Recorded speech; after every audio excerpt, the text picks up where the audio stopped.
সিলেটের বাইরে থেকে যারা আয় বা সিলেটের ভিতরে যারা মানে স্পটে যাইতে চান নৌকা লইয়া এগুলোর কি এখন কি সিস্টেম?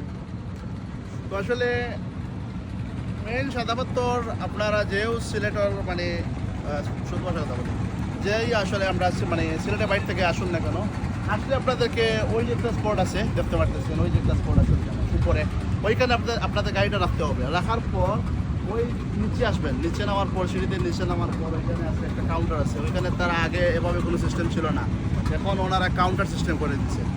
তো ওইখানে আসলে সারিবদ্ধভাবে তো অনেক নৌকা, তো আসলে সিরিয়াল মানে অনুযায়ী ওনারা আসলে নৌকাতে যতটুকু যান, তো ওইখান থেকে আসলে নৌকা নেবেন 8 জন 10 জনের মতো করে একটা নৌকা নিতে পারবেন। এর বেশি আসলে ওনারা মানে নৌকা চাইলে উঠতে পারবেন না, কারণ নৌকাগুলো অনেক ছোটো থাকে, চাইলে আপনারা বেশি মানুষ উঠতে পারবেন না।